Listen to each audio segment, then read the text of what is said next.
Yo, it's ODB, back with another episode, milestone episode 400. We can't thank you enough, whether you just started supporting us with this episode or you've been with us for the long haul. Thank you so much. In 2025, I'd say every other week or so, we're bringing you new content here from OLP. And we'd ask that you would subscribe, or if you're watching this on YouTube, please like, comment, and subscribe. We certainly appreciate all the support. We want to thank our title sponsor, Scrapin' the Coast. That's SCRAPIN, thecoast.com, every June in Biloxi. This is a Mini Truck Hall of Fame event, and it's open to lifted, lowered, hot rods, classics, you name it. There's air conditioned indoors. There is the hot June Biloxi outside with the sunshine. Either way, you're going to have a blast at Scrapin' the Coast. Visit Scrapin' with an IN, thecoast.com for more information. Man, can I believe it? I can't. I cannot believe that we made it to episode 400. Many of you have been with us since the beginning. You've listened to every episode. You've listened to every crazy thing I've had to say. And when Biggity Mike the Mayor was with us, you listened to his ranting. There's going to be more on him coming very soon, maybe this week. Maybe by the time you listen to this episode, social media, it's going to go down. But I want to kind of jump into this episode and kind of give you a quick overview of what we're going to be doing.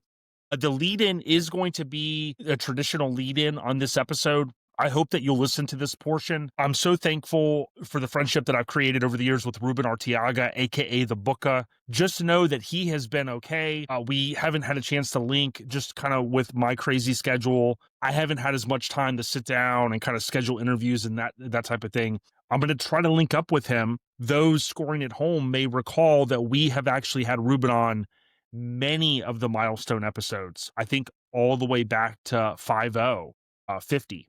I believe. So hopefully I'll be able to link up with him even just for a few minutes. Maybe we'll talk about the Mini Truck Hall of Fame, which, oh, by the way, we're literally on kind of the eve of, depending on when you listen to this content. But of course, it's going down on November 3rd. So hopefully we'll jump into that. And then in addition, I try to always secure an awesome guest, if possible, for a milestone episode. And I must say, I'm so thankful to call David Hardin, a friend who is sitting down with us on this episode. I'm not going to go a lot into it, but I will say this. The time that I was getting into the mini truck scene, as far as going to events, was 1996. Was reading publications prior to that, but in high school, my buddy Paul and I, we went to a show in Tampa, and David was there. We got to see his truck, and it really left a mark on me. You know, my friend Paul and I took photos of it, and ironically, it was kind of David's little bit of a sunset for him because he had been really running hard for a long time, and he's going to talk about just the stuff that he was able to do way before many of us got in. Not all of us, because some of you have told me over the years, yo, Jay, I've been in since 86, 87, 88. Absolutely. You guys, have 10, you guys and the ladies have 10 years on me. But David Hardin, it's such a great interview in terms of him and what he shares. I personally would say that it's one of my top 5 guests. I mean, easily, if not even higher than that. So certainly thank you, David, for coming on. The episode overview is brought to you by Hammered Weekend Wear, one of our key partners, HAMERD, weekendwear.com. They're also using the new hashtag. If you go on their social media, you'll see it's I think it's HDWW gear. So that would be kind of a short acronym for Hammered Weekend Wear, right? So HDWW and then the word gear all together, that hashtag. I think that's what they're focusing in on right now to kind of showcase the lifestyle type brand that they have, which is super cool. So go out there. They have 2 pre-orders going on. And what's cool is, let's say you go, yo, Jay, I have too many shirts. Well, you might have too many mini truck inspired shirts. They got a couple of classics on their new apparel. So go out and check them out. Okay, next up, the breaking news. And this is a sad item for me to have to share. There was a longtime member, Paul of Hardcore Minis, that recently passed away. That news broke in social media, and I didn't have a chance or an opportunity to share that on the last episode. He was kind of a mainstay in the truck scene, especially in Florida. You'd be hard pressed to go to an event and not see him. So to our Hardcore Minis family, I know you guys have had various tragedies over the course of time. And, It's very saddening, and I know it's not easy. So keep your heads up, hold your heads up, know that OLP is thinking about you guys. The breaking news is brought to you by Lone Star Throwdown. Although their pre-reg, or should I say registration process, recently ended, please know that you can still go out and be a spectator. I do believe if the links that go out, you want to check your inbox, you want to click the link, you want to make the payment. But I do believe if they have any non-payers, they might open it up to additional folks. So you want to pay attention to your inbox.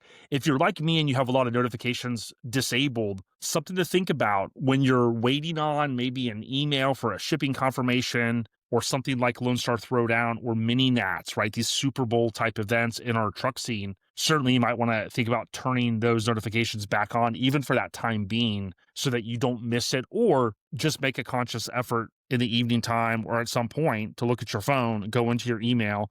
Don't forget to check your spam folders. I do believe, if you typed your information wrong, incorrectly, that makes it a little bit challenging. Hopefully you took my advice, you took heed, and you verified your information when you entered it. So that'll be a key thing. Okay, next, we got the general updates, and this one's short and sweet. Look, we're moving into, dare I say, at the time of this recording, literally is going to be like the 31st of October. We're pretty much into the holiday season, right? It is a little weird in Florida to start seeing commercials that have Christmas music with it. Look, I'll be totally honest with you. We're still in the 80s.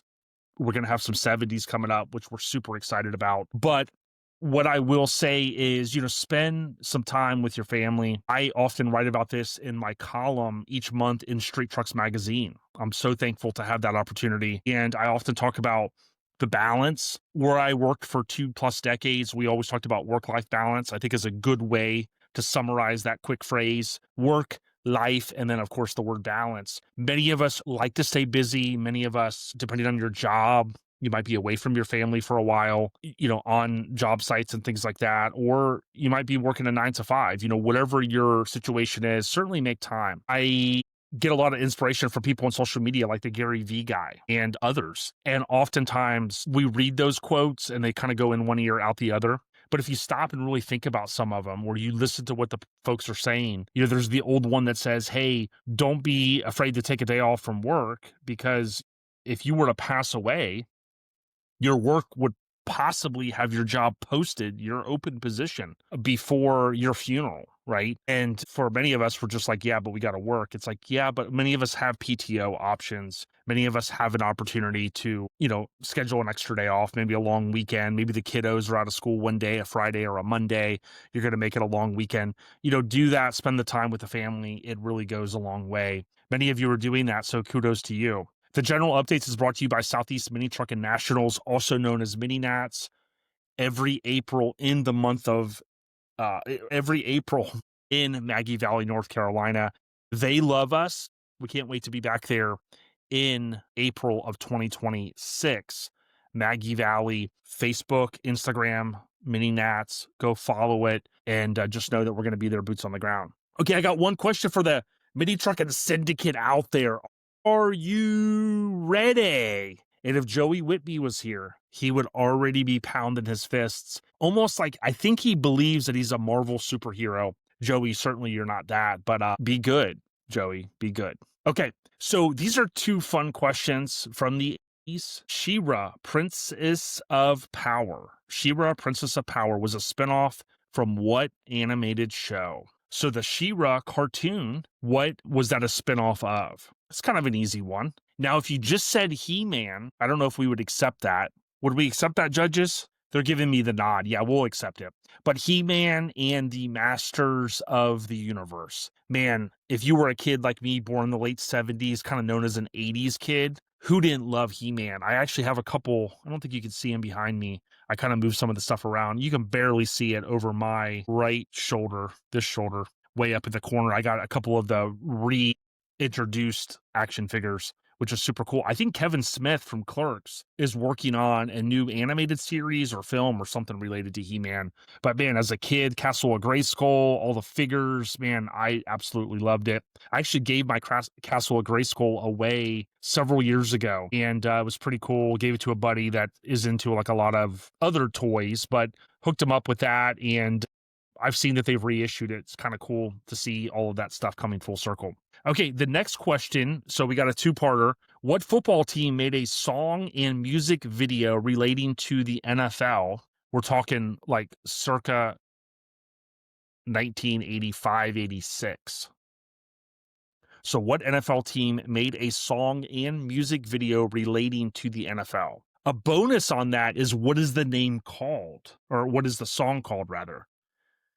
If I can speak right. So if you said the Chicago Bears, okay, I'm not a Bears fan, but the Chicago Bears recorded the Super Bowl Shuffle on December 3rd of 1985, so almost 40 years ago in about a month or so. It was a single track by, again, the Chicago Bears, and by that time I think that they branded it as Chicago Bears Shufflin' Crew. And sure enough, yep, the Super Bowl Shuffle, and they went on to win the Super Bowl just several weeks later. I think back then the Super Bowl was in January. My father, rest in peace, his born day, January 25th, and kind of growing up, the Super Bowl was always around that time. And of course, over the course of time, with extra games being added and the week between the championship games and the big game and things like that, there's, now it's into February. But the Super Bowl Shuffle, who doesn't remember that good old era? And if you've been a fan of the channel for a while, you know that I talked about my Refrigerator Perry action figure. Although I'm not a Bears fan whatsoever, if you know me, you know me, I do still have my G.I. Joe from when I was a kid that I sent in for the fridge Refrigerator Perry. Okay, trivia is brought to you by Garage Gear Clothing. I often talk about, if you want some cool merch, visit garagegearclothing.com. So garagegearclothing.com. You can order shirts with a side-by-side, a full-size, an OBS, a sport truck, a mini truck. They kind of have it all, and big ups to Lonnie, Radar, Crystal, and all of the folks there. Good people, Garage Gear Clothing. Okay, the scene updates. This one's going to be brief, but listen, we're on the cusp. Unfortunately, look, many of you have asked me, I'm not going to be able to make it to SEMA. I'm just trying to do a better job of like balancing my life. And I often will take extra time and go to these different shows, and I love it. But I'm just trying to kind of go, hey, it's going to be more of a treat every couple years if I go. I want to be there to help Radar with the Hall of Fame. I've tried to do stuff behind the scenes. He knows that. So big ups to Radar. But what I would say is, if you go out there, have fun, be safe. The Monday the 3rd is the 17th annual Freaks of Nature SEMA kickoff party. So Shannon, his crew, they do the dang thing. That's going to be at a new place this year, Atomic Golf. Just know that the Mini Truck Hall of Fame is also going down. So we partner very well with them. We can't thank Shannon enough. He called me just last night, kind of confirming some things. And to Jeff Kissick and so many others that have reached out to say, hey, do you need something? I've got some photos, things like that. I do believe, Jeff, we're going to be able to use some of your photos, so that'll be a cool thing. I wasn't sure if they were going to have a TV with this new location, but it looks like they are willing to do some sort of slideshow. So more to come on that. Thank you, Jeff, for looking out. And some of those photos will tie into David Hardin, and I'll be able to use those and properly credit you, Jeff. Okay. Also, you have Dino's Get Down. So I don't talk about this often enough. Our friend Ronnie at C10 Talk has obviously a great relationship with Dino. He's really done a great job covering this event and some of the other things, all of the things rather, that go on out there in AZ and out on the West Side. If you're going to Dino's Get Down, have fun. It's really turned into just a cool event, almost like a Super Bowl of sorts, right? And I know he talks about Chevy only, and, we've seen Danny Dixon's Impala there, with the switch suspension crew. They're highly tied into all of that. So it's super cool to see what goes down out there. So we'll have our eyes peeled on that event. And like I said, similar to SEMA, I won't be making that one, but again, the great thing about social media, the world that we live in, we can kind of keep up with some of the news. We can watch the reels. We can look at the posts. I believe Kyle Fannin, K-Dog, he's going to be going out there with Josh from Yeah Buddy Garage and a couple of folks. So have fun, be safe, and spend the money on fuel. I know you guys love doing that. Okay, Sport Truck Era, please follow us on Facebook and Instagram. I've been dragging my feet this year. I have some big plans for this brand, more to come in 2026, but we are also going to have some more news coming very soon on Sport Truck Era. Stay in the loop by following us on OLP and Sport Truck Era. We want to thank our kinfolk at Local Rides. These great folks, Bill and team, they continue to put out great magazines. And if you haven't, visit Local Rides, RIDEZ mag or magazine, and go buy some issues. They've got some on sale and they're very, very cool. We love what he does. It's a homegrown type publication, but you can see if you're watching us on YouTube, the coverage is great. There's a lot of photos and it's pretty cool to see. There's not many magazines left catering to our scene. Local Rides Mag does that. So thanks, Bill and team.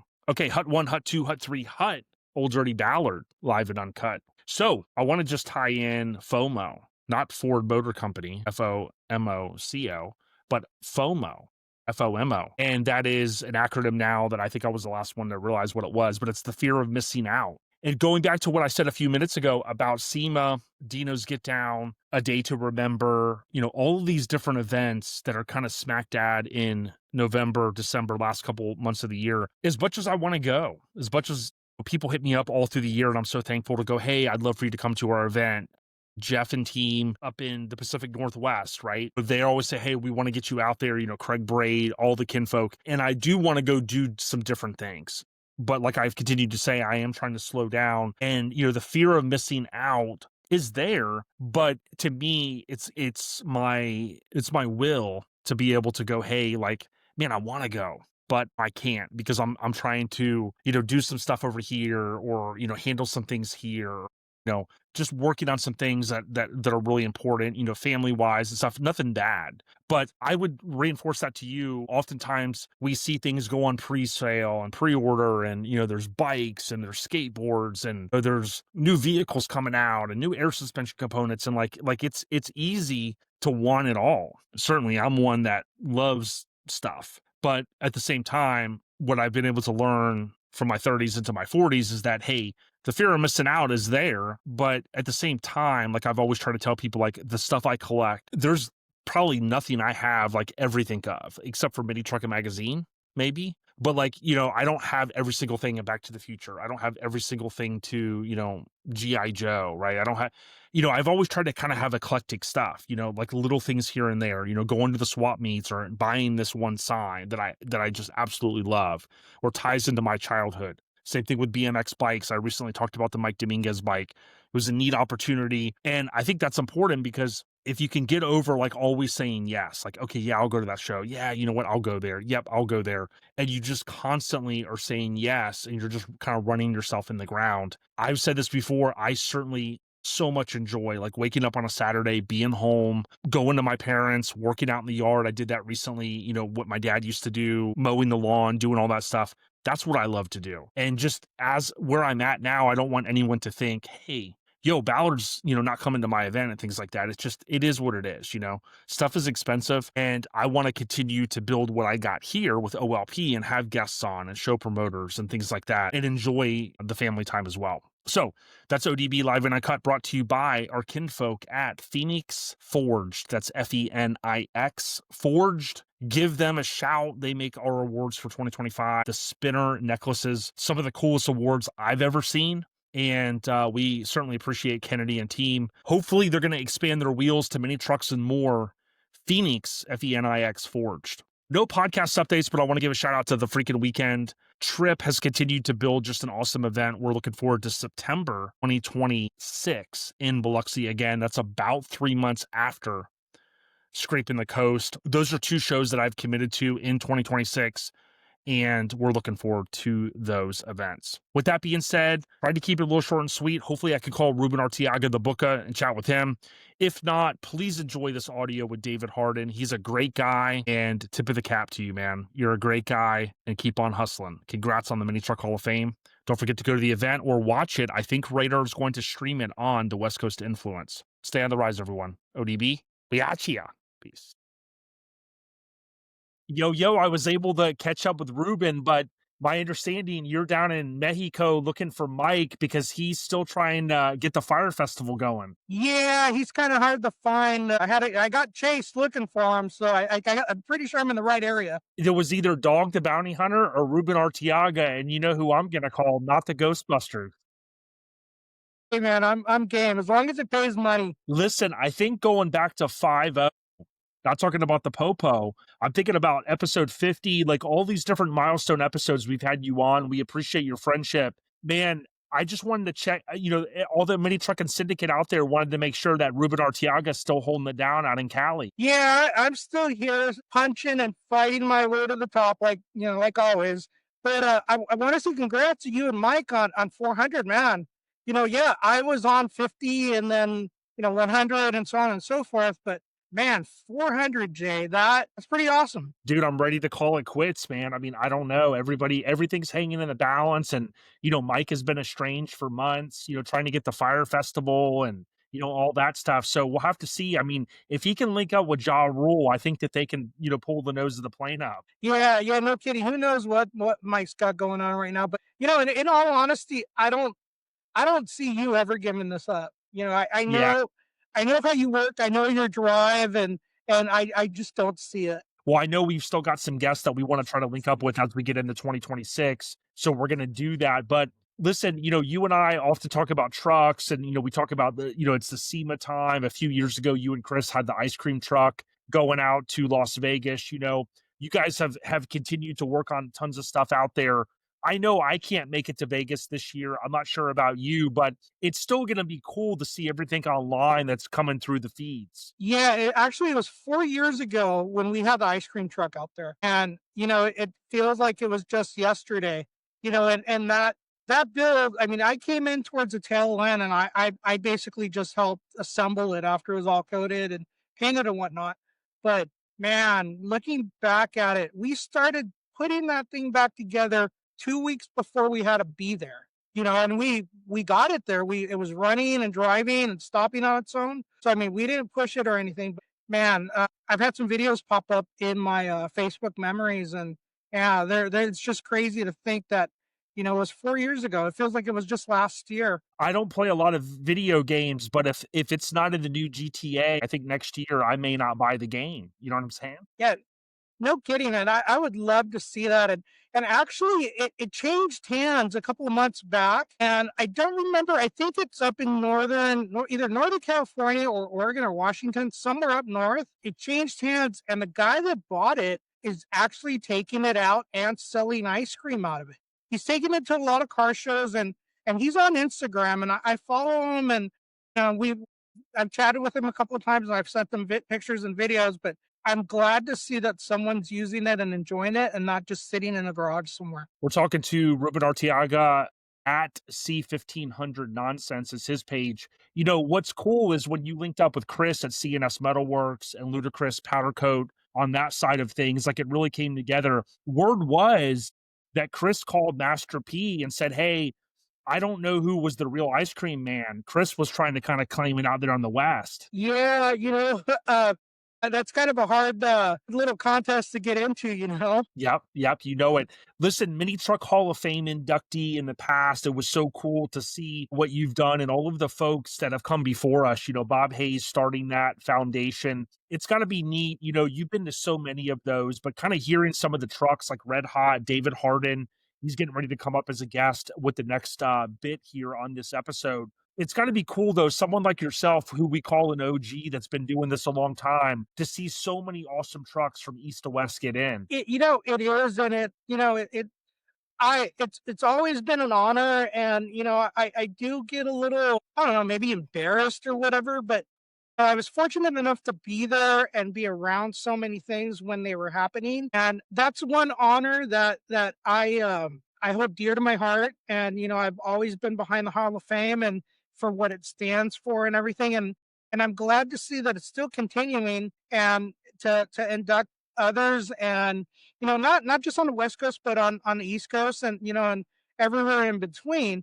And I've said this before and I'll say it again. I mean, I see it growing even bigger than what Bob had even thought it could be. Yeah, absolutely. And, we named those folks for the 2025 cast, if you will. But I want to tip my hat to someone that, you've been in the club a long time with Joe Bernardo. If you think about his contributions, coming from, like many of us come from a smaller club, and Joe repping hard with the Pink Taco, and doing what he did. And I know it's gotta be an honor, like I said, to see some of your colleagues and people you call friends and just people, clubmates rather, if nothing else, but continue to get in, and like you said, for the legacy to continue. Right. And Joe Bernardo, not only his I consider him a friend before I even consider him a club member or few member anyways, I I was really happy to see that happen. And honestly, I wish it would have happened a little earlier. But, all in all that being said,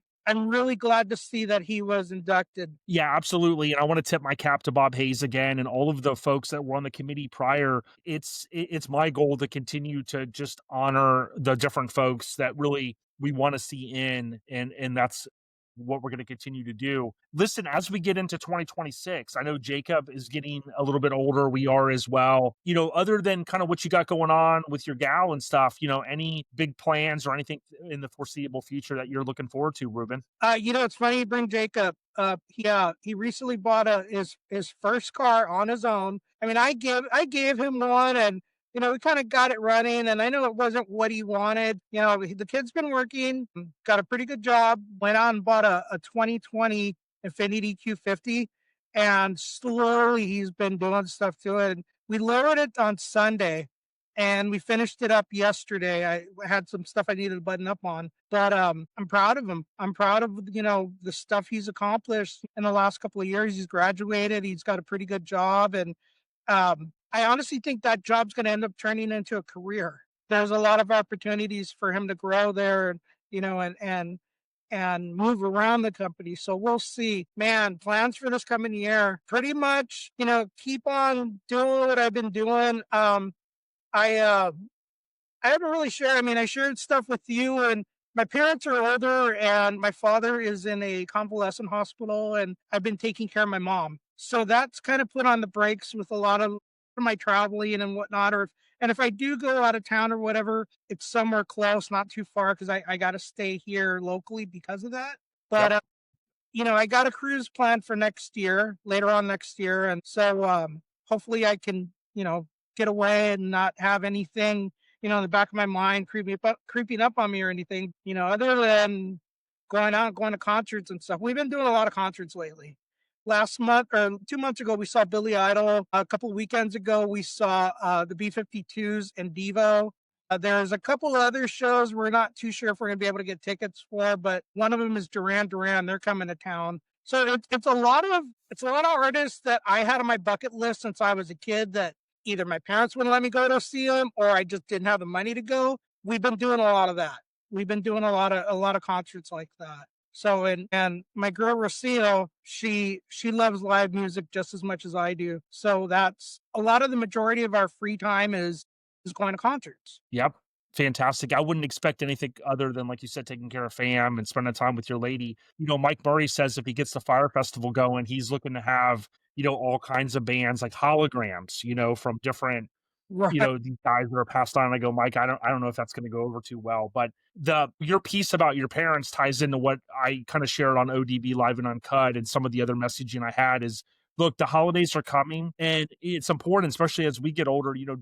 Don't judge any of your friends or club mates and things like that when it comes to, not being able to go to a lot of events, because I could tell you here, with some of the family stuff I have going on, it's just as important for me to be at home right now for my niece as it's more important, to than being in a car or truck show. So certainly, what you've said echoes clear in my mind. And I think it's good to hear that, Ruben, especially like yourself that's been, hammered down for 35 years. I know we're only 35 years old. We've been doing this since we were out the womb. You know what I mean? Right. I mean, been doing this a long time. I've been going to stuff a long time, SEMA a long time. And it's just, this is what's in front of me. This is what I kind of got to take care of. And so, so be it. I mean, there's always going to be other trips, other shows, other, whatever. It's just, like I said, this is what I have in front of me and this is what I got to take care of. And, there's a lot of individuals and a lot of people out there that have things in their life that other things that are more enjoyable have to get put, on the back burner and whatnot.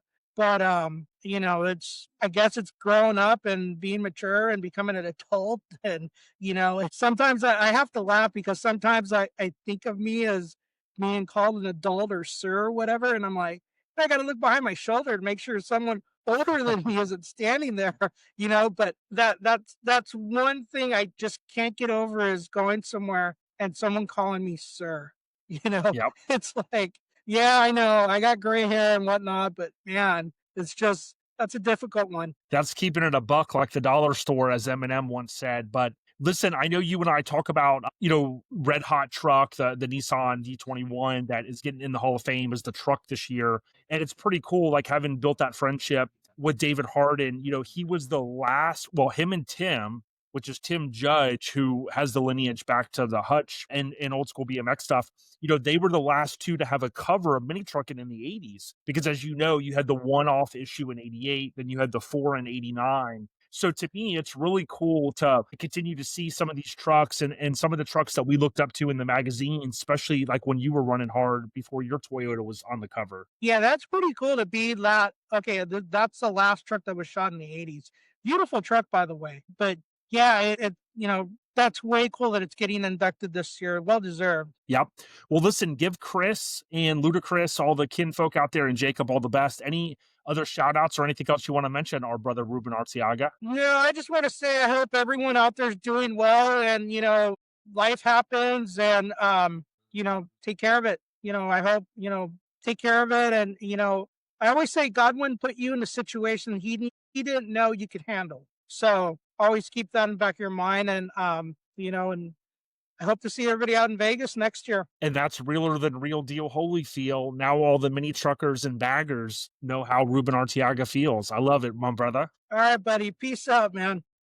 Hey, I'm super excited to sit down with somebody I call a friend now, David Hardin. How are you? Good. How you doing? Good, man. Thank you so much. It's really cool when we got so much to talk about. We've had Alan Paradise on, we've had Doug Colpon, some of those early names in Mini Truck, and I'm so excited to sit down with you. But before we get to some of the meat and potatoes there, tell us a little bit about yourself, like the elevator pitch, like for someone that may not know your name. Where did you grow up and stuff, David? Well, I born and raised in Miami in South Florida, and great childhood right down the street from where Hard Rock Stadium is now. That used to be all woods and fields, and we had all our motocross tracks out there, our BMX tracks, everything, all in that area till obviously they bulldozed it all down and built the stadium. So, but I was about I don't know, maybe 5 blocks from where that stadium is now is where I grew up. When they were building Hard Rock Stadium back in the day, it was called, I think the first one was Joe Robbie Stadium. He was the owners of the Dolphins. And let's just say we raised a lot of mischief out there when they were building that stadium, especially at night, scaring the security guards, having a ball, just kids being kids, So, Yeah. But that's where I was born and raised.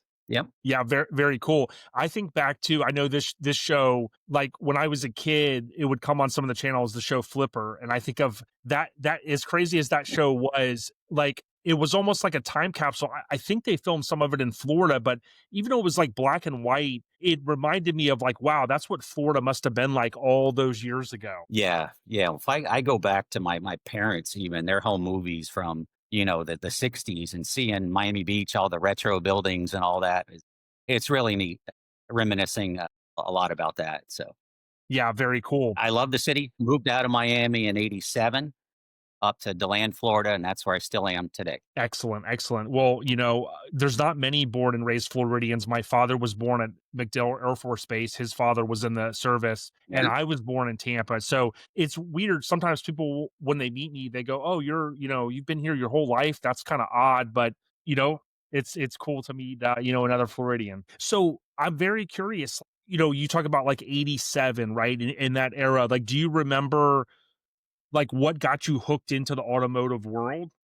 We grew up in the Miami Vice days. Miami Vice was the big thing on television. We all dressed like, all the Miami Vice guys dressed. All of South Florida was that. It was just that and Michael Jackson, those are the things down there. But I was always, every time I had something, all my BMX bikes, my motorcycles, my 3-wheelers, I always modified them. I always changed them. I had to make them mine, make them faster, make them prettier, all that kind of stuff. So that's really where it started. And my brother was the first one years ago. He taught me how to take apart a bike, and then from there I was building all my own bikes and doing lots of things there. And in that motocross scene for a little while, always involved in high school sports year round, sports and camps year round through that. Then in the summer times, motorcycle time, man. That's what we did. So it got me into it. And my Cool. first car was 1967 Volkswagen Bug, and it was the hand me down, so to speak. It was my senior year in high school. Just finished basketball season. My dad said, "Hey, you want to drive the car? You got to go get a job. You got to pay for your insurance. You got to do all that." So I did. I got a job at Kawasaki Motorcycles, and I ran into a good friend of mine now. His name is Timmy Judge. A lot of you guys, retro, BMXers will know Timmy Judge, national champ. I think he's a privateer. Came in, borrowed a bike, and won the national championship. Picked up by Hutch, and then, from there. But Timmy's a cool guy. He loved customizing cars. He loves building engines. He got me. He's always, "Dave, when you gonna put mags on that VW and lower it? When you gonna put mags on that VW and lower it?" So long story short, I bought a Camaro Z28. You can see up here on the top here. Had that Z28, bought that in '86. And at that time, had it for about 6 weeks. It was a stolen car. Oh So my God. police tracked it down, took it back from me. I made payments on that car for 2 years after that to pay it off. But one of those things. So it really took the wind out of my sail, put me back in the Volkswagen.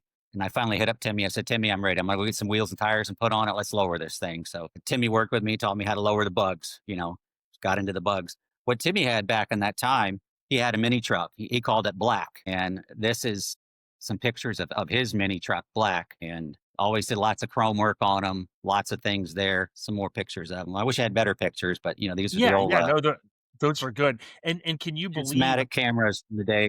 That was his motor that he had in that truck. So I was showing the Bug. I moved up to DeLand, showing the Bug, and we had shows at Bug Hut in Orlando. Greg Wallace owned Bug Hut, and I think Kenny was his brother or the other guy that ran it with him. And they did all the Bug Hut shows. So there was they did spring break shows, and so I started showing the Bug then. And Timmy came up one time and goes, "Hey, I want to bring my truck up and do we had a nighttime show out at Bug Hut." And Timmy brought his truck up there and all the Bugs that were out there. And Timmy walked away with best of show with that black truck at a Volkswagen show. So that was pretty cool. And at that time, it got me wanting a mini truck, So I had my Bug. These are some pictures of the Bug that I had. That's actually at Water Mania, spring break show in Water Mania that they did. This is what got me started in it. And from there, we went and we bought our Nissan truck right here. Yeah. This is Red Hot. It's the first days of Red Hot. I had lowered it and put 14-inch wheels on, big old balloony tires and 14-inch rims. That's how we started with it. And one thing just led to another. I lived at home with my parents. They didn't charge me rent. I had a good job, and every paycheck I got, I was putting into that truck, putting money into that truck every paycheck. And it's neat. I got some real retro stuff to show you here from back in the day. This was my rendering of what I was going to do to the truck. Wow. And I Before took the that to Chris Chris Cruz Cruz. rendering. Oh, I took that to Chris Cruz. I This see. is another render. Nice. Chris wrote up some things on it, everything. We had our appointment time to get the paint job done. So prior to Chris painting it, he then made this official rendering of it, because this is what I think we're going to look like. And then I said, "Hey, these flames up front, we need to lower those down a little bit. This one up on top of the door handle, I didn't like that." Some things we went through. And then the fireball across the tailgate. So that was Chris's rendering of it. From there, this is in Chris Cruz's shop when we had it all taped up, ready to go. And then this is it right after that initial paint job. Now, just for context, how long, because what people don't realize is this truck was virtually brand new. I always thought that it was I thought that it was an 88 off the top of my head. Was it 80? It is an 88. I bought it in January of 88. So it was probably in early March of 88 when Chris painted the flames on the truck. I threw a stereo in it, built a boom box, threw a stereo in it, and found some bucket seats and threw in it. And we did our first Water Mania show. This was Water Mania 1988, May of 1988. That's when she first was showed. I love how you kept all So the that stuff too. Like people don't realize like the importance of that, helping to tell the story now in 2025. absolutely, absolutely. And people will know my wife, Anna, she was my girlfriend at that time. We'd been together 37 years. I'm married for the last 32. We raised two wonderful children, and she only dated me because of this. I had the bugs and I had red. And she's like, I've always wanted to ride in those cars. So we started dating. She actually lived across the street from me, is how we met. She always saw my cars, fell in love with me from her bedroom window, and the rest is history. So Congrats. did the paint job. You did, again, paycheck to paycheck, doing things Sure. paycheck to paychecks. We got in, I got with Timmy, and we said, hey, let's build a motor for this. So this is me building the first rendition of the motor. We did blow that motor because I love to drive it, love to haul ass, love to have fun. Timmy rebuilt it for me a couple years later, a year later or so. He rebuilt it for me, and then we went out, took it out to Bithlo, ran it at Bithlo. Wow. It was a 13.4 quarter mile that it ran then, and I put the nitrous on it. It did about a 12.7 after I put the nitrous on it. So some things getting into the days of we started getting recognition. You started winning shows. I did the interior in the truck, and then did the interior of the bed, matched the bed interior with it. I had an okay motor. Did a couple pieces of chrome on it here and there. And then Timmy goes, man, I'm going to come up. I'm building a truck. I want to do a Cocoa Beach show with you. Or no, maybe we did another. No, it was Colonial High School had a show. We did that. And from that show, a gentleman named Bill Cox was putting on a whole lot of shows throughout Central Florida. Cruising Customs was his company, and he did show after show. It's like every other weekend there's a show going on, and we were doing those shows week in, week out. What was cool about them, a lot of them were like inside malls and shopping plazas and cool things like that. So you were indoor, you got to go get popcorn and a movie and come back to your truck, see what's going on. Well, and then so we got some recognition from that. Bill Cox reached out to us, says, "Hey, Mini Truckin wants to come down to our Cocoa Beach show and shoot yours and Timmy's truck." So we did. Timmy and I got together. We did some photos of our trucks together.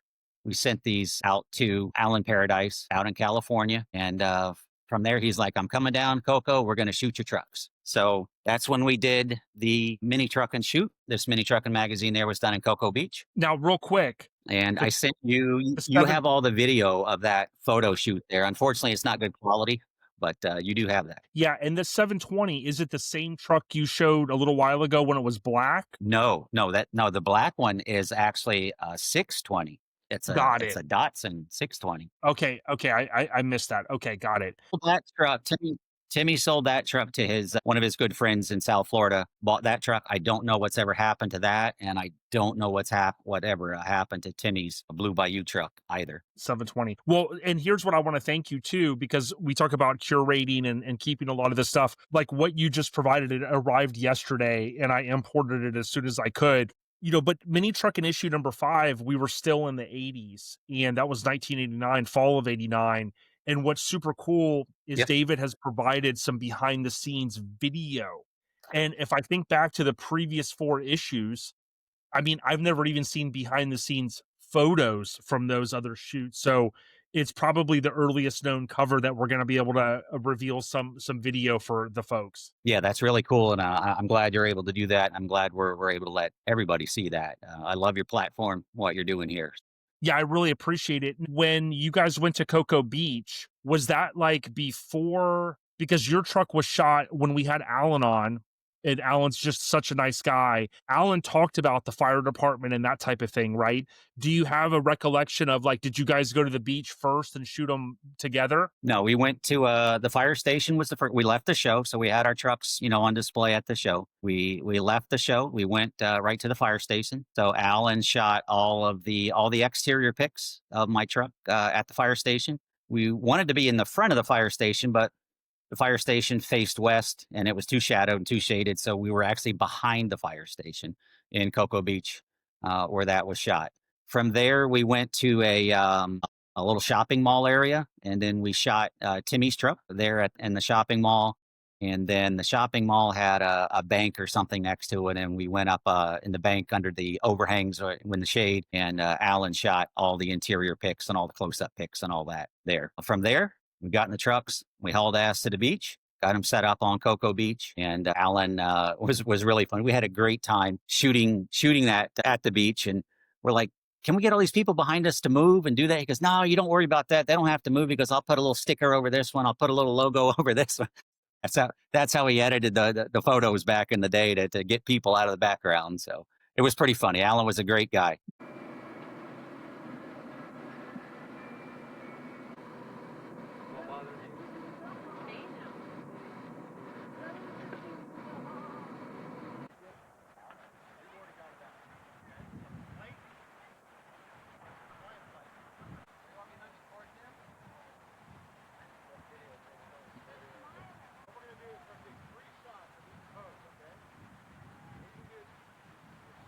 Now, I got to ask you this with the behind the scenes stuff that you've provided. It's so neat. It's just like it's mind blowing. Was that your idea, or who was like filming that? Did you have just because my parents around that time had gotten the big camcorder with the big VHS, as you know, but was that your idea, or how did that come about? No. So along with me building the truck, one of my best friends, Todd Sutherland, and his wife, they were right alongside us at every show. And some of the videos, you'll see them in the videos that I sent to you. Todd and I built the truck hand in hand. He was always coming over every evening. Hey, what's going on? What are we doing? Help me this, help me that. And then he loved the shows, going to the shows with us. He was my right hand man, always willing to jump in and set up and clean. He did a lot for transportation. We'd have to line up a trailer from somebody, borrow a trailer from somebody, whatever vehicle we were towing it with, those different kind of things when we started trailer. And I drove it most of the time, really, till Watermania 88, 89. Watermania 89, I think, was the last time that I drove it to a show. From there, the truck went through a whole phase 2. And I'll get into that with you. Well, one thing I'd like to point out is, to the viewers, if you're watching this on YouTube, if not, I'm going to go ahead and just show the magazine. But it's the earliest known truck that still exists that's original. And what I mean by that is, we know, rest in peace to Joe Fontenio, that had Raw Deal. Fester owns it, and he's been working on to bring that truck back, so to speak.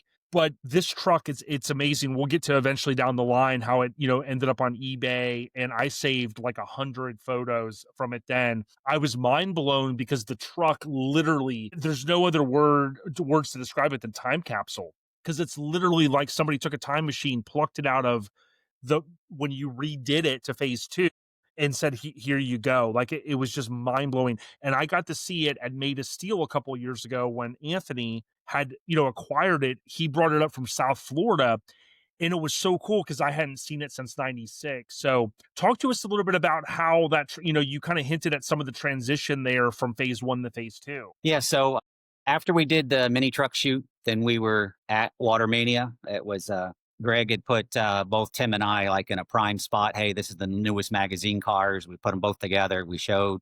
Watermania were the best shows, the favorite shows. There's nothing better than, the hot cars, hot chicks in bikinis, and you go swimming and just party the whole time when you're there. It was just a blast doing those shows. Everyone I could do, I did. And it was great. So that show, Timmy actually took home best of show at that show. And I had just smoothed the back of the cab out and smoothed the front of the bed out, and those kind of things. And at that point, it lit a fire in me. It says, I got to do more. I got to make this truck better. And one of the things that year in the Nissans in the engine compartment, they never really painted them nice and glossy. It was just a flat red, like a red primer almost in the engine compartment. I said, we got to get this undercarriage cleaned up. We got to get everything painted and smooth.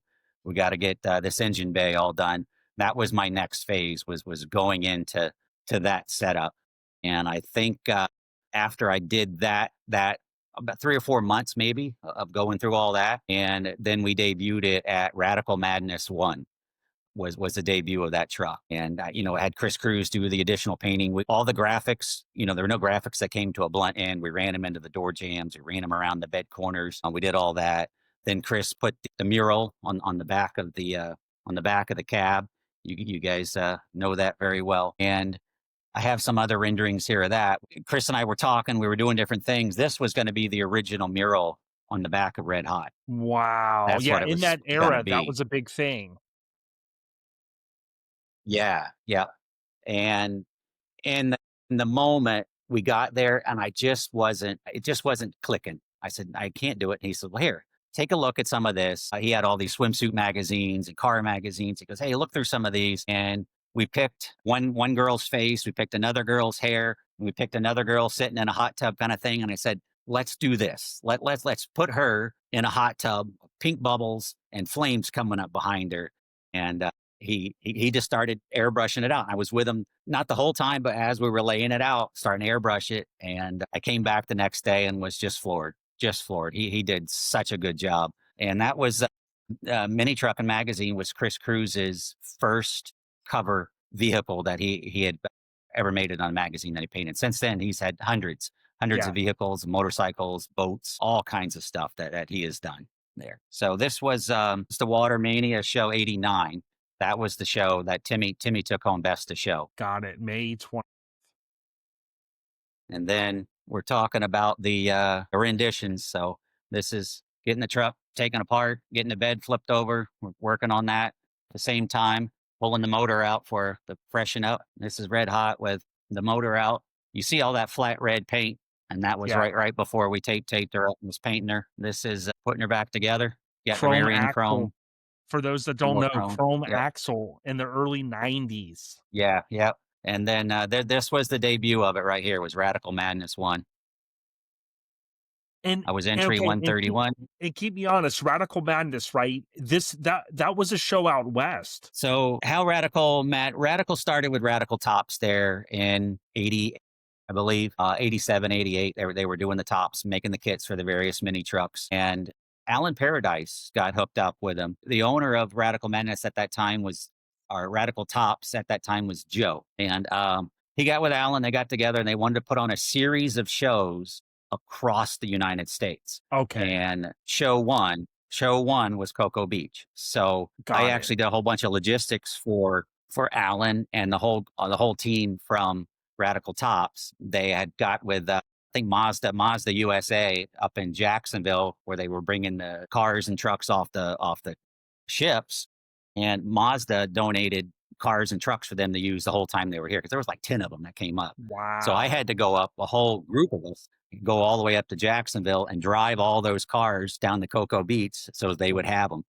And so that's a little bit of that. And then all the judges in the show were all the guys from Radical Tops. They were doing the judging. I'm not sure if Alan judged or not. And then Bill Cox was also at that show. I noticed in the video that when I was burning the videos for you there, and like, okay, so he had something to do with that show too. And we took home best of show at that one, and it was no looking back from that point on. Every show we went to, we were the top dog every show. And there's some good video in there. If you look in the awards ceremony, and then when they get down to best of show, Alan did a nice little speech about me and the truck, and I really appreciated that from him. And the good thing is here, when this Hall of Fame announcement was done, I've been reaching out to people, and I reached out to Alan, and he hit me back. We were messaging back and forth, and Alan's like, Dave, he says, I don't know if you know, he goes, but when that truck went up for auction, he goes, I was trying to buy it. Alan lost out on the auction. He didn't get it. So that was really interesting there. I did not know that. So he's got a love for that truck higher than anybody else. Yeah, and I'd like to just pause for a moment and say congratulations, because it's one of those things, like it was like a full circle moment for me, getting into the scene, like going to shows starting in 96. We'll get to this in the timeline. And obviously, seeing your truck, and then, all these years later, having that unique opportunity to be part of the Hall of Fame committee, which I'm so thankful, and to be able to vote for this truck, because it was in an era when people weren't really traveling like across the country as much as maybe they are now. And like your truck, the amount of exposure that it had, like we'll talk about some of these other, features, just insane. So, tip of the cap to you. Yeah, it was crazy. And, the Radical show put us on the map, for the most part. It got a lot of attention from the West Coast, all those guys. Then, Truckin Magazine came out. They had posted this article in it of Radical Madness. And this is actually the flyer to register for the shows. The next one was in Phoenix, really in Scottsdale at Horse World Park. I went to that show. I didn't take Red Hot. Unfortunately, I couldn't afford to transport it all the way out to Arizona, but I went to that show. I made a whole 2-week trip out of it. I went, the first thing I did, I met up with Alan Paradise and his truck club and car club that he had there in Southern California, that he was a part of in Southern California. Hung out with all those guys, did some of their runs that they did, their weekend meetings and cruises. And then I went out to LA and I went to KMC Wheel and I put together a big portfolio of the truck, all the stuff on it. And KMC wanted me for the SEMA show for 1989 SEMA show. And they said, hey, we'll give you our freshest set of wheels. We'll put them on. You get it here. Well, then again, I couldn't afford to transport the truck all the way out to Vegas. So they wouldn't pay for the transportation. So I had to kind of pass on that deal. But that was part of that California trip. Then from Cali, we all cruised all the way to Phoenix. We drove, through the mountains and deserts and just had a blast hanging out with another truck club, riding in their trucks. And on the West one of the guys Coast. had a big old 4-wheel drive.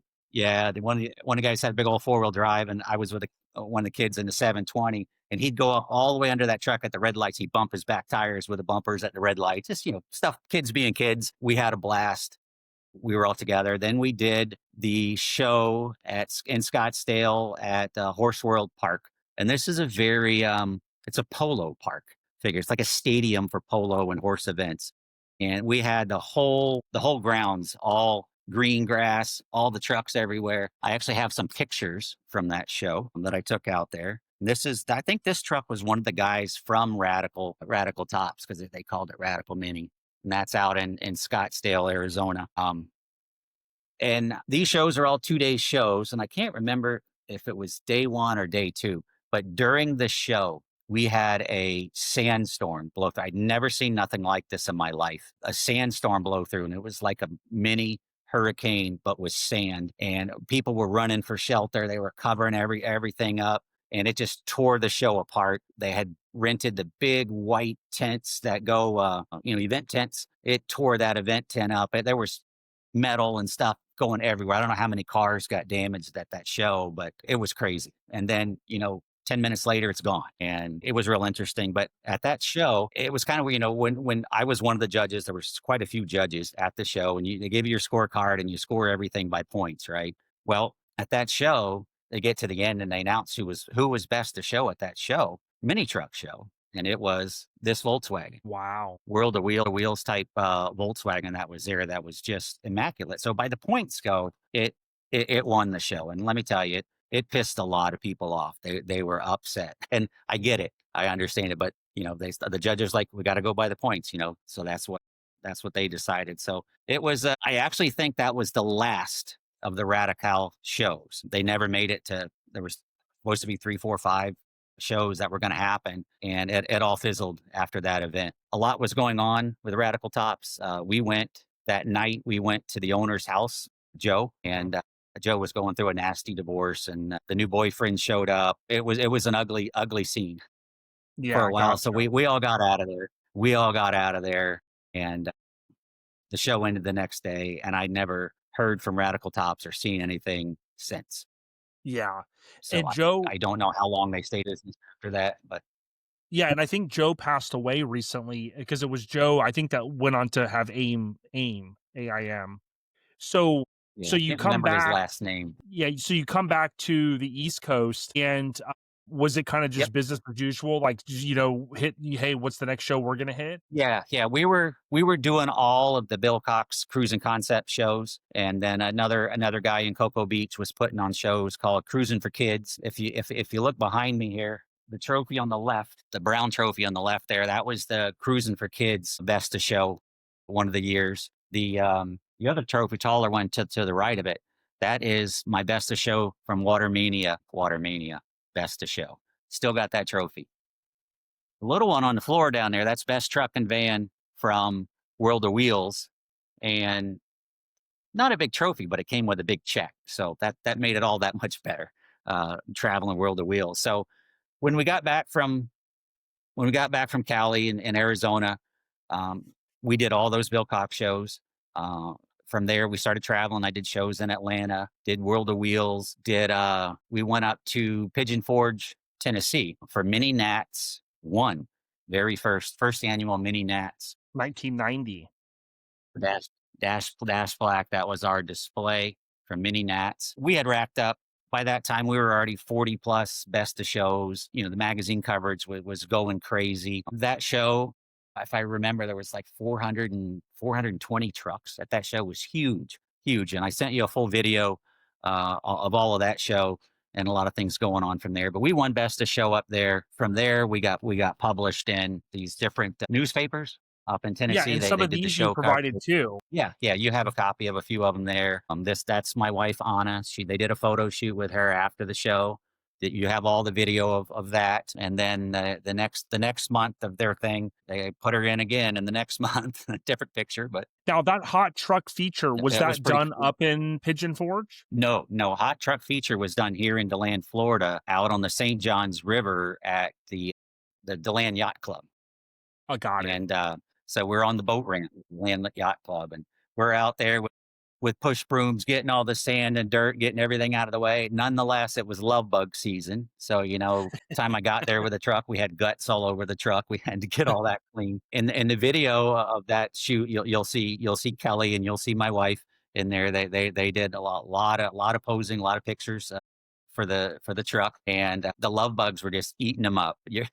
They were covered in love bugs, and it was so crazy. We'd have to go out there and we'd have to clean them all up, get the love bugs off, and then they shoot pictures. We go back and they clean them up. So it was Yeah, a and lot of fun. Mike Magda did that photo shoot. I'll overlay this in, but this was, I thought it was Florida from scanning the video really quick.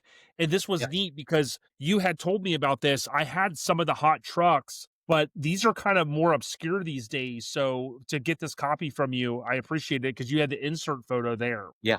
Yep. Excellent. Now, I just want to go back for a moment. When Mini Truckin Magazine came out, like at that time, it was issue 5, and Doug Culp from Florida had already shot, he was credited with 2 covers, as a photographer. It had to have been just an amazing, to think that, hey, this magazine, you may not even realize that at that time had only been around for, 4 previous quarterly issues. What was the feeling like, the buzz like when that came in the mail, David? It was crazy. Alan sent me, a copy direct from McMullen Publishing. Along with that copy, I have all the little photo, not that they're not a negative, but it's a little, all their camera roll type photos.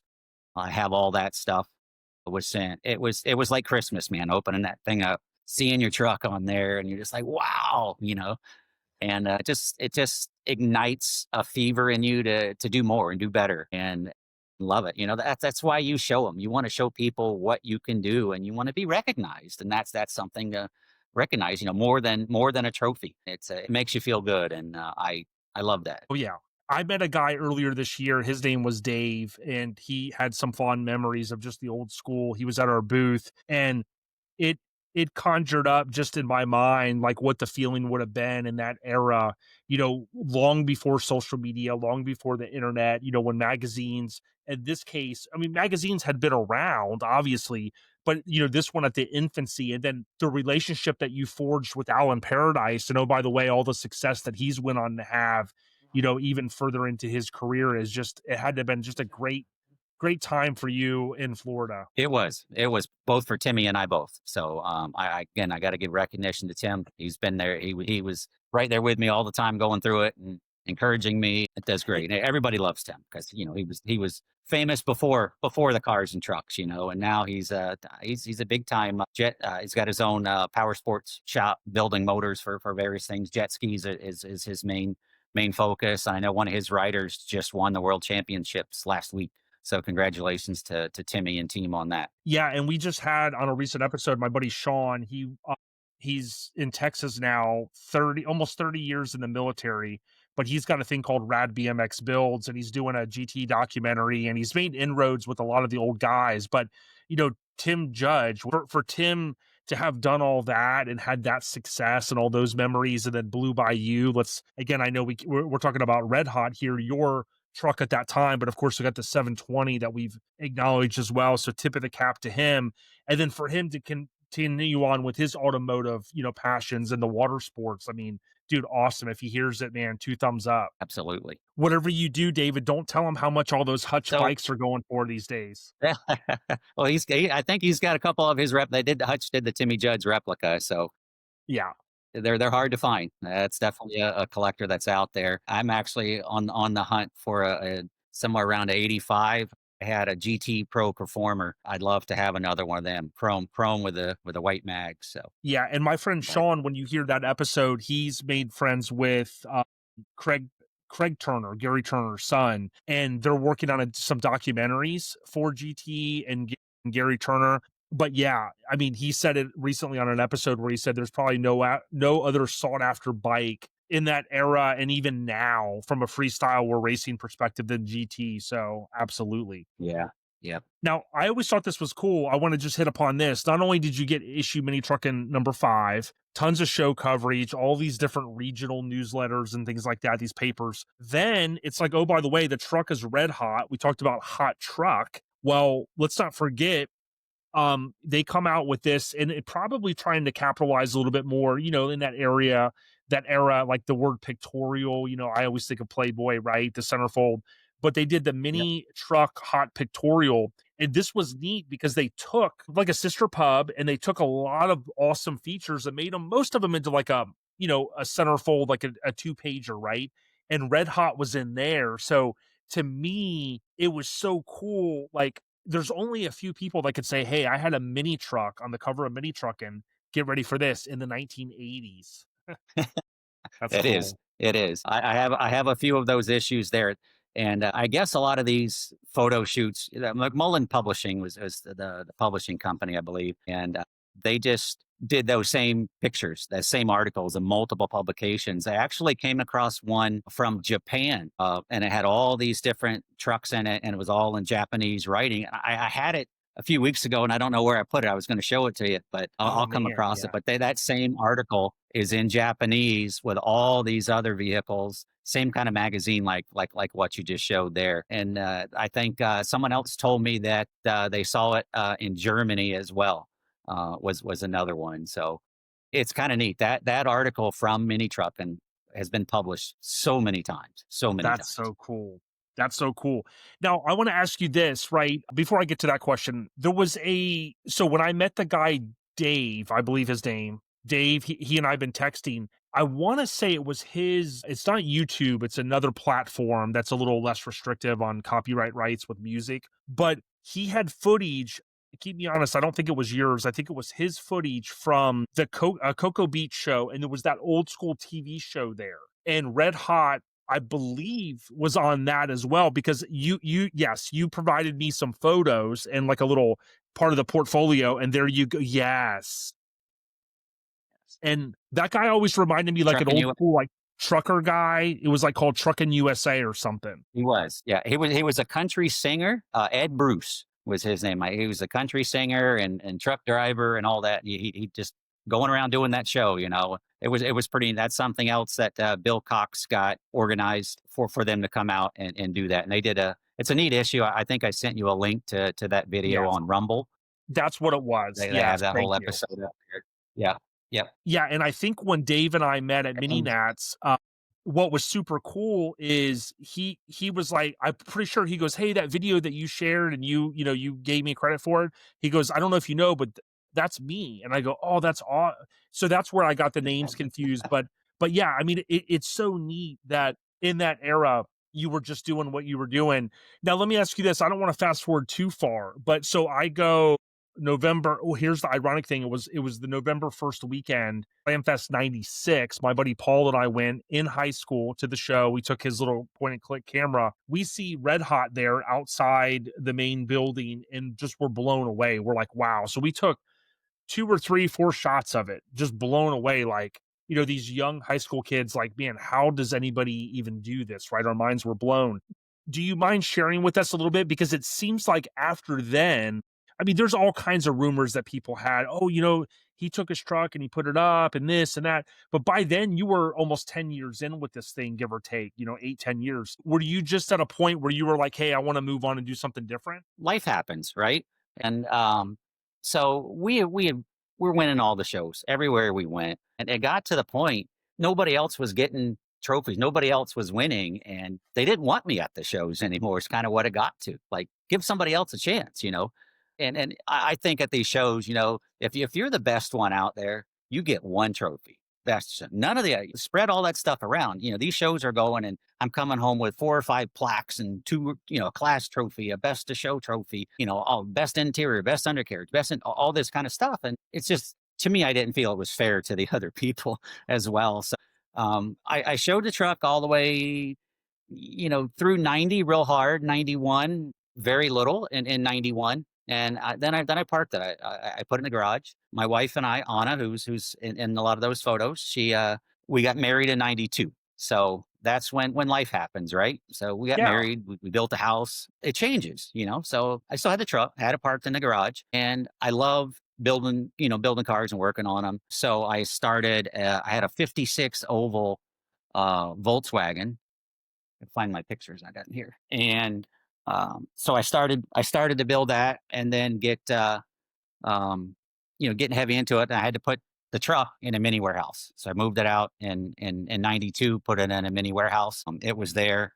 Then my garage kind of looks like this. This is the undercarriage of the Bug. Wow. You can see all the Bug parts over there. That's kind of the finished chassis. And then, to flip it up on the side and take some pictures underneath it. So that was the chassis. And then I was getting ready to get started on the body, and ran into some financial hardships and whatnot, and stopped that project. It was covered up in the garage for years. I would go every Thanksgiving, pull the truck out of storage, and go and drive it and have a blast at Turkey Rod Run. Every year we're cruising Turkey Rod Run, clean the truck up, put it back in storage, and came around to 9. I think some of the guys that were in our old truck club said, "Hey, we're going to head out to the show. They're having at Slam Fest, they're having a hydraulic hopper competition. They're having a lot of things. I know Reds out of Miami came up. They brought a huge trailer up with all these hoppers on it. And I'm like, sure, I'll take it out there.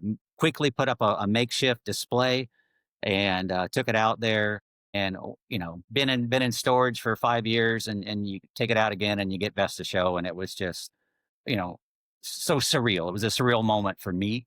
Obviously a surreal moment at that show for you, seeing that truck for the first time. And left the show, went right back to storage. I think it was 2 years later, based on the magazine data. I thought I went back to back 86, 87, but it might have been 96, 97, but it might have been 96 and 98. I was indoor for the 98 show. And then it was weird on the awards at that time. I think I left with best undercarriage, So any vehicle could only win one award, and they didn't do any best ofs. Or best of show, like best car and best truck, stuff like that. But it was neat. Again, a lot of recognition from there. And this whole time, I've been trying to sell it. I've had, flyers out, Auto Trader magazines, all of that stuff. And, no significant bites to buy it. And then there was 1 year at Turkey Rod Run. I had it in the car corral for sale there, sitting out there. And the show was almost over. We were almost about to leave. And this older gentleman comes up to me and he says, "I like your truck." He says, "I want to buy it for my son." And I said, "Great." We talked about it. We agreed on a price. He says, "I have a couple of my Cobra cars here at the Rod Run." He goes, "I got to drive them back to Canada, and then I'll come back and I'll pick your truck up." And so within a week, he was back at my house with a snowmobile trailer to pick the truck up. And he wanted all these measurements of the truck to make sure it fit in this trailer, because the trailer was really short, top to bottom. And we ended up we had to take the header off the truck. We had to let air out of the tires. We had to take the dome light from inside his trailer, had to take that off so the truck would fit in the trailer. But we got it in there, loaded up, strapped down, hauled out. And he had that truck for obviously till it went up for auction here a couple years ago. But he bought it for his son. And from looking at the truck, they obviously enjoyed it. They drove it, but he kept it in a heated storage building with his car collection.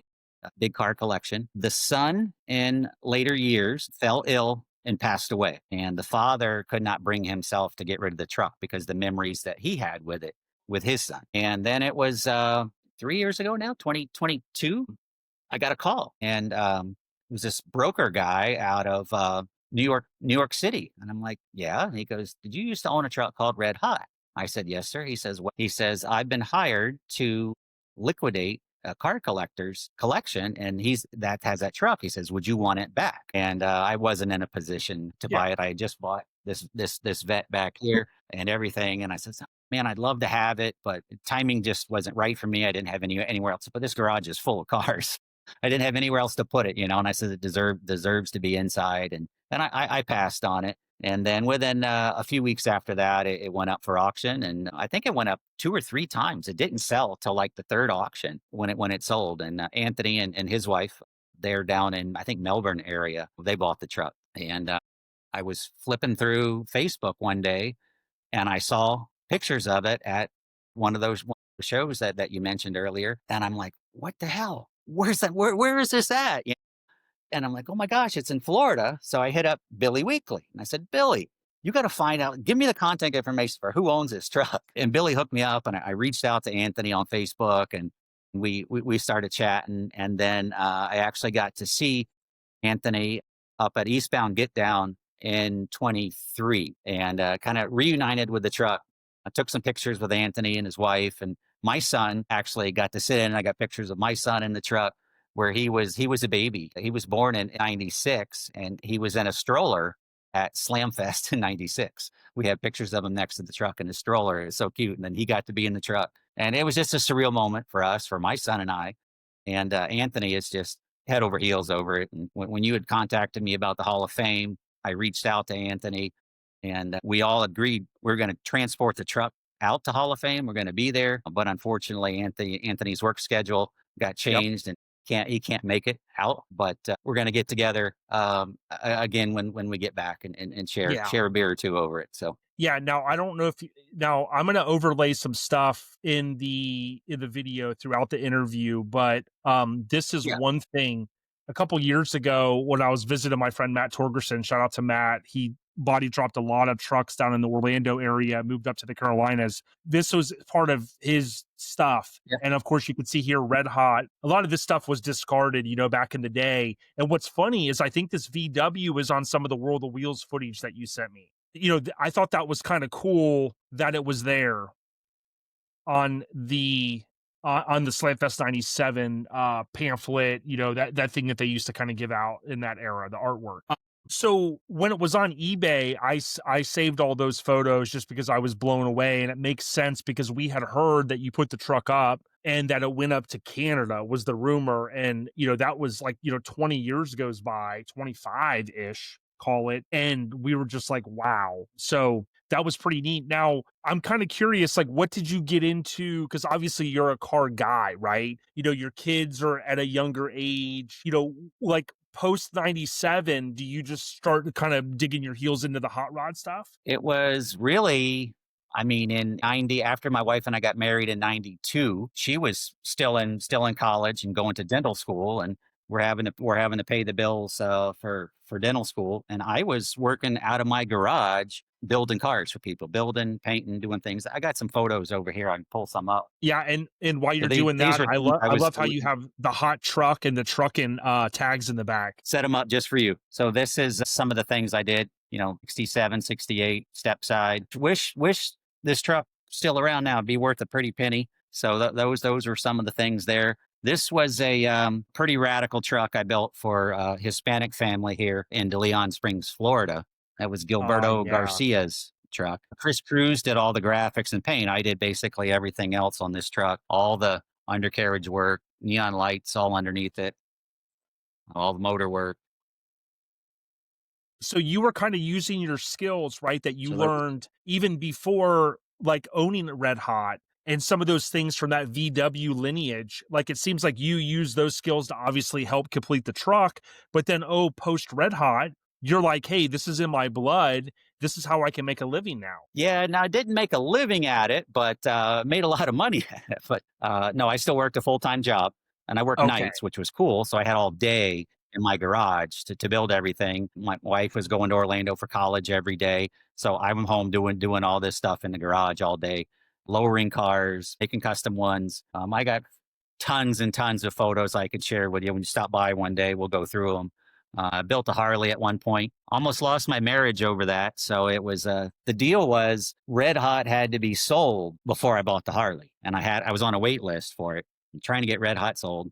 Daytona Harley called me and says, hey, I, a matter of fact, I think they called my wife first. And she told them, no, he doesn't want it. And then the guy reached out, finally got a hold of me. He goes, man, I think I talked to your wife. She's not real happy. He goes, but I got your Harley over here. If you want it, come get it. And I'm like, I'll go look at it. Well, damn, I left with it, after that day. And she was pissed. She wouldn't talk to me for weeks on that. And it got rough. We had a real rough patch in our marriage. And it was like, it's either she goes or the bike goes. So I chose to get rid of the bike. So the bike went. Yeah. So yeah, she's looking out funny for your stories. safety, She is. And it was messy. My son was born and it was like, I don't want you riding on the street. I know you love motorcycles, but I don't want you on the street. I want you to be around for our son. I want you to be around, for him to grow up. And I made the right choice. Yeah. Yeah, it wasn't the money aspect. It was the, so I could catch the vibe there. No. Here's another bug. So this is my friend Todd, who was my right-hand man going around me all the time. As a bug he got, I think I was a 65. And this little 720 over here is when I parked Red Hot, where I was trailering it onto the shows, I built this little 720 and it was called Black and Blue. I never knew that, David. Yep. Look at that, dude. And so that thing there was a couple of shows. I took it Did to a that couple have shows. the red hot wheels on it? It was that had my first set of rims from Red Hot. Yes. Yeah. Those were the 14-inch wheels that were originally on Red Hot before I switched to the 15s. And then that was my girlfriend at the time, my wife now. Yeah. That was a cool truck. It was fast as hell, man. That truck was first 2 years.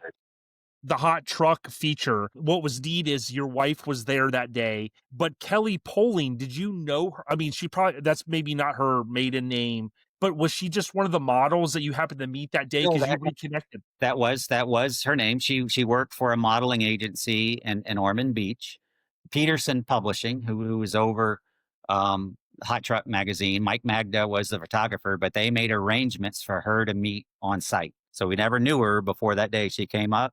She did it. And when I was going through in the video, there's a little picture of her, the business card kind of thing. And that was her name then. So with this Hall of Fame thing, I started reaching out to everybody I talked to earlier about just trying, hey, this truck's, it's being inducted in the Hall of Fame. Thought you'd be interested. Thought, And it was just yesterday that I was going through it and I go, wonder if Kelly's still around. And I found, the website, kellypoling.com, and looked her up and I go, well, it doesn't look like her. She had blonde hair, and then I had to get the magazine and look next to the picture and I go, it may be her. And so she had a contact thing on her website. So I just sent a little email through her contact. And within minutes, she had, because I told her about, look for it on Facebook and Instagram and Our Lifestyle podcast is going to be doing a bunch of features on it. Just keep an eye. And then all of a sudden she started tagging you and I, and it went nuts there for a couple hours last night. So it was really cool. I wish her luck and great success. Yeah. And I apologize to her because I kept looking at her name and I was like, is it Poling? I'm sure people pronounce it incorrect and it might drive her crazy, but I think you said it's like Pauling. But either way, it was really neat because she does, she goes, hey, I was with that truck, but back in the day.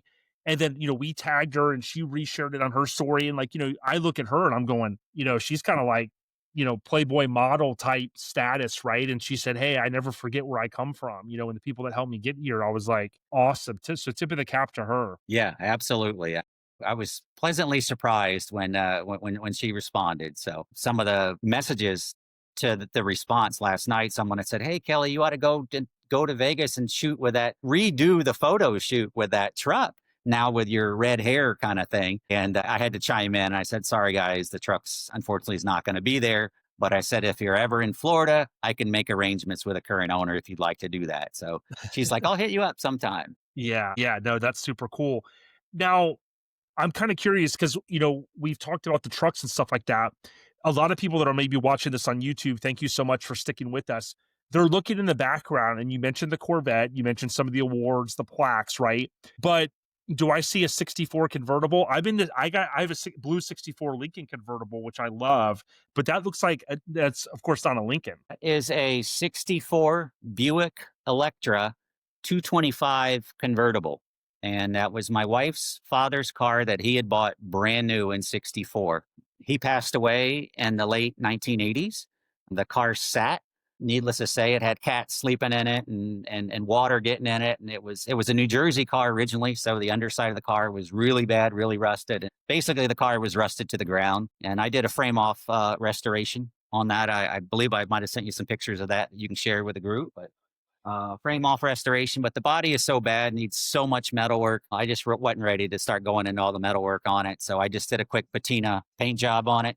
Run it from there. Maybe one day I'll get around to finish it, but it's fully restored. Everything on it's brand new. Almost every bolt and nut on it is stainless steel. It's got about a 420 horsepower motor. It is the Buick 401 nail head that's been bored 30 over. It's got Offenheiser high-rise manifold with 2 Edelbrock 600s.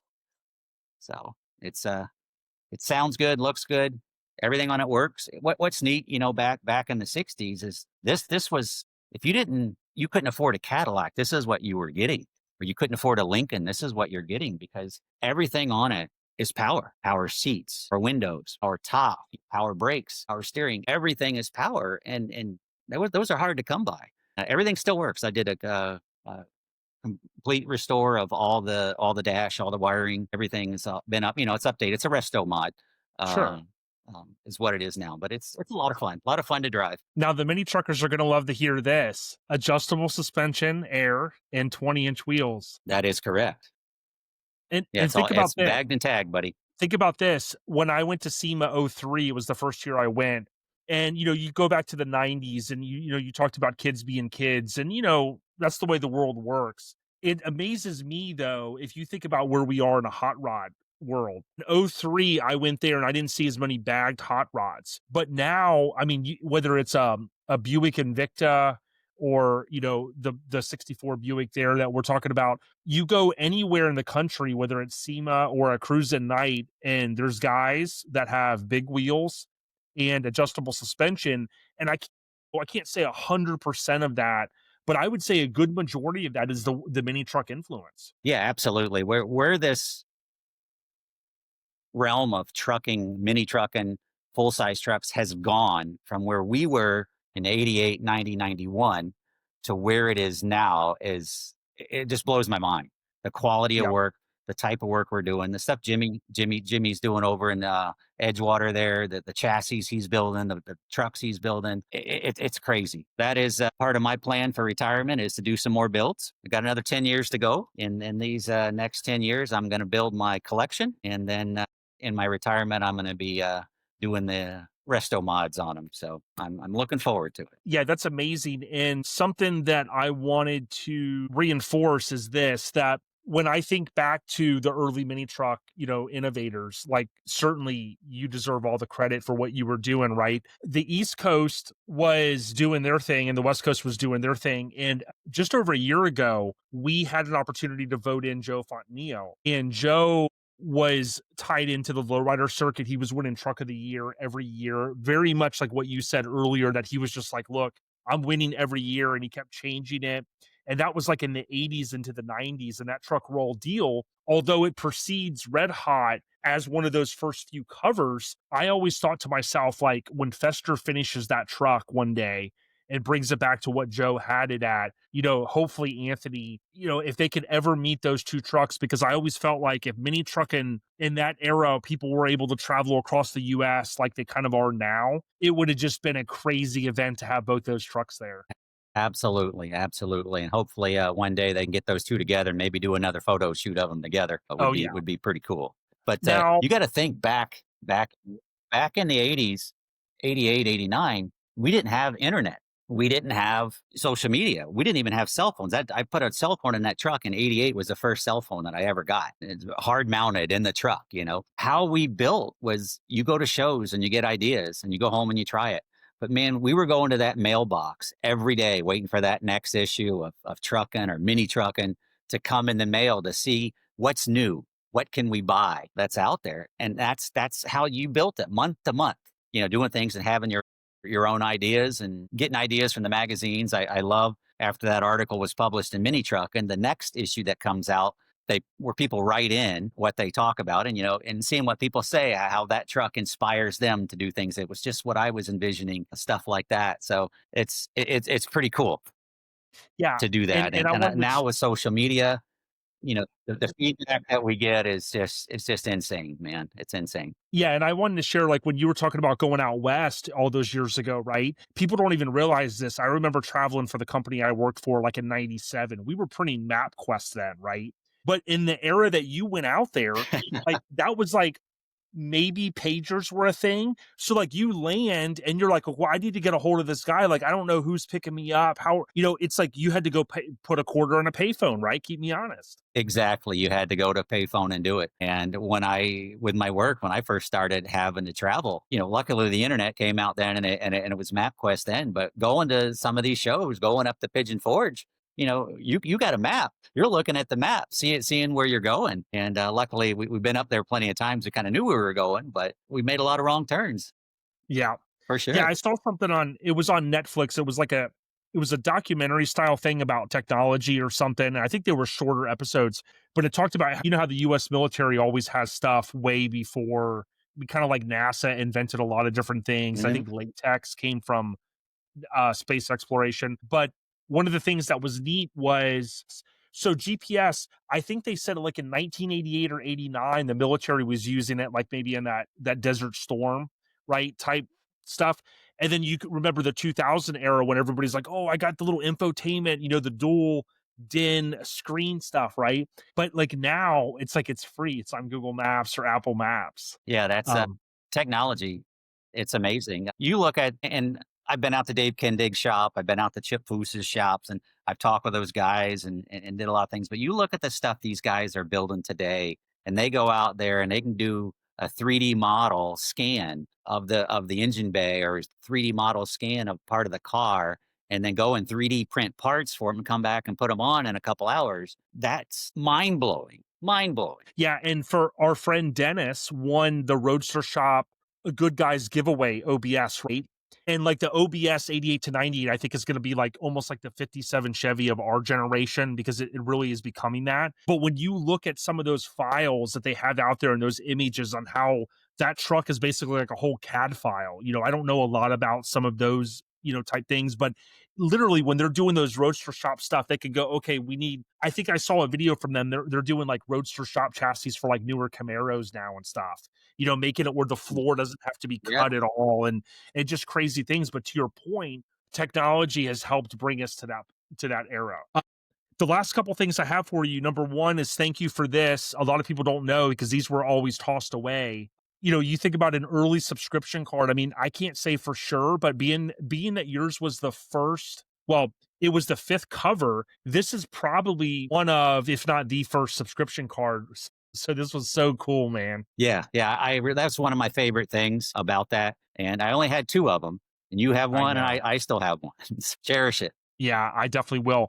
The last thing I really wanted to hit upon is, number one, I wanted to tip my cap to your wife. I wanted to also give you a chance, mention your kids' names, because I know that, you said you raised two great kids. Yep. My wife's Anna. Like I said, we've been married 37 years. My son, Tristan, is born in 96, so he's 25 years old. It's maybe 28 years old now. And he lives over in Edgewater. And then my daughter, she's 23. And she lives in New York City. She's got a job up there. So it was a pleasure raising both of them, putting them through college, and now they're off on their career. Yeah, I wanted you to mention them so we could say, hey, to both of your kids, your dad's super cool, and he's they'll know the term OG. I think Ice-T coined that term. Originally it was kind of like, it was more like original gangster, right? Gangster. But, now it's really kind of in pop culture as, like if you're an OG, as like, hey, man, I was doing this way before you young guys. With all due respect, David. Right. The last thing I wanted to hit upon is the work that you do now, because you've hinted to me like you're getting ready to go out of the country for a couple weeks. I know you talk about Pigeon Forge, Chip Foose, some of these high-end shops. Are you tied in still to the automotive community? Absolutely I am. So my job affords me to travel. And then when I do, I always like to try to take in, if I'm in a city where there's something going on, take in, visit the shops, talk with the guys. Some of them know who I am, some of them don't, those kind of things, and reminisce. And I got tons of pictures of there. I took my son with me when we went to Kindig Design, and Dave toured us through the shop, and we just had a blast with him. Cool guy. Chip Foose, Same way every day I don't know if they do it now, but back in the day, every day at noontime when it was their lunch break, they'd let you tour the shops during the lunch break. And it was pretty cool. So I've met them at various shows too and whatnot. And I'll probably bump into them here when we're back out at SEMA this next month. Yep. Yep. Well, congratulations again, 2025 Hall of Fame inductee. Last question for you. What advice would you just give? Like, let's say it's a younger person, right? I know, these generations, I'm getting to the age where I'm like, man, these young kids are crazy. But if you think about like any piece of advice that you'd give to maybe somebody getting into the automotive scene or somebody that goes, hey, I want to live my dreams and I want to build something cool. Like somebody that's been around and has done it and lived it, like what advice, even if it's just a couple sentences, would you give to them, David? That's a good question. My first advice, I'd be telling them to save money for retirement. That's my first piece of advice. Budget accordingly. I got myself in a lot of financial trouble back in the day because that's all I was doing was spending money on cars. So, like to have this great big garage and this little house right next to it. Way to go. Yeah, budget and live your dreams. I mean, you got to, and you got to set goals for yourself. Set a goal. You reach that goal, set another goal, and go for it. It keeps you motivated, keeps you going. Well, I definitely appreciate the good advice. And when you think about someone like yourself that's done so much and really just a humble guy, you said, hey, I'm not necessarily asking for anything, but I mean, you went so hard in the paint early on in your mini truck kind of life and career, if you will, from the chrome axle to just the amazing paint. So many things. We'll be showcasing this truck a lot over the next few weeks with video, thanks to David, and photos, behind the scenes stuff that we've never seen before from this early of a Mini Truckin Magazine cover shoot.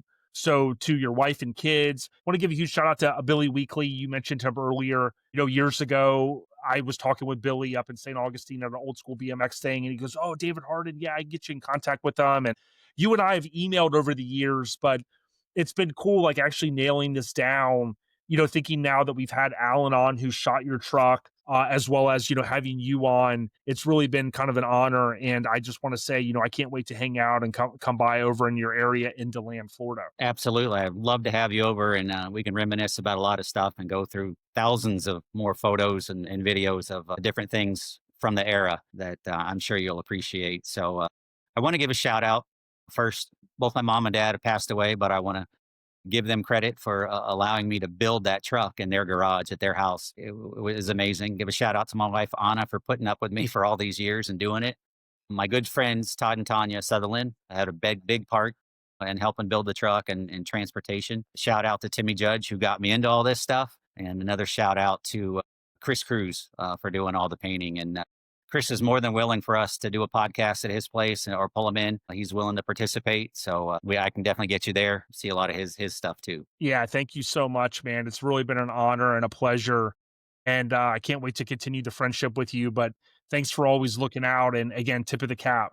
No problem. Hey man, one more shout out here. You won't see this much. I have every receipt from building Red Hot. Hey, I've got the receipt for my original 17s, and they were like not even $800 for all four. And I was like, I'm not getting rid of that. Now, those cost, I bet you that's a lot of money back then. But if you look back now, and you're probably going to go, man, if we just still had those prices.